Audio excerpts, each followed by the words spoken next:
امام الانبیاء نبی پاک علیہ السلام فرمایا کسے قبر اگ لگ جاوے قبر تے کھڑے ہو کے آکھو اللہم لا تعذب ھذا المیت بحق آل محمد۔ سبحان اللہ سبحان اللہ۔ ہن مور لگی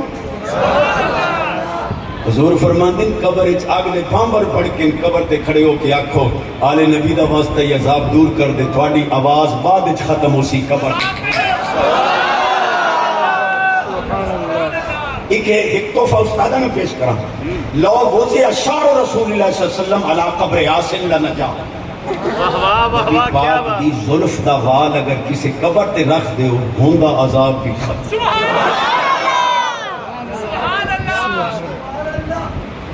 امیر المومنین عمر پاک خطبہ دے رہے ہیں، سبحان اللہ۔ حسین پاک چھوٹے آپ تشریف لے آئے، عمر جی میرے نانے دے ممبر تو تھلے آتا قسم عمر پاک دوئی گل نہیں کی، تھلے آ کے رون بہ گئے۔ علی پاک فرمایا حسین تو کیڑی کی تھی؟ عمر پاک فرمایا سن علی تو چپ رہے، یہ میرا تے حسین زمانہ۔ دوبارہ حسین پاک آج کی حضور ممبر دے بیٹھ کے خطبہ دیو، دوبارہ حسین پاک ممبر دے وہاں آئی، کیا نتیجہ آئی؟ بظاہر سادی گل ہے پر نتیجہ بڑا اچھا ہے۔ حسین پاک دنیا نو بھی کھانا چاہتے ہیں کہ جی میں عمر سانو زہری نامے دی زندگی اچ مندہ ہی آج بھی عمر سادی ہونے سبحان اللہ سبحان اللہ۔ چشتی میں کہ جی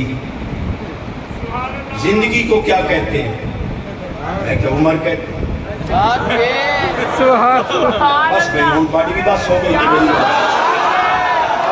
ذوق ٹوٹ جاندہ جس لئے کسی اٹھی میں لگو بیٹھے ہو تو میں بیٹھو۔ زندگی کو کیا کہتے ہیں؟ عمر کم عمرہ کا یا جبریل، زندگی کو عمر کہتے ہیں۔ کہ چشتی میں پھنس گئے ہیں، میں کہا کیوں؟ اگر زندگی کو عمر کہتے ہیں اللہ نہ کرے بندہ مر جاتا ہے، موت فنا ہے، لہذا معاذ اللہ جس لئے زندگی ختم ہے، زندگی بے وفا ہے، معلوم ہے عمر بے وفا یہ سگرے کبرے پہ رنگ دینے۔ میں کہا مڑا ساڑی بھی سن لا تیرے تو سنا، میں کہا جڑا بال جمے چیخے چلاوے نہیں، زندگی دے اثار نہیں آئے، ساہ نہیں سنیا مردہ جمے زندگی یعنی عمر نہیں آئے، اوڈا تا جنازہ ہی جائز نہیں، عمر تو بغیر تا تیرا جنازہ ہی نہیں ہو سکتا۔ جنازہ جائز کرامنا ہی تیرے پیو نہیں مرنا فوسی عمر دی شان۔ اچھا چیزاں تا دو ہیں، ایک زندگی ایک موت، تری شاید کوئی زندگی نو آتے ہیں عمر ہون بھاگو جی تری شاید کوئی نہیں، مجتہد صاحب یا مرنا پوسی یا عمر نو مرنا یا تری یا راکھا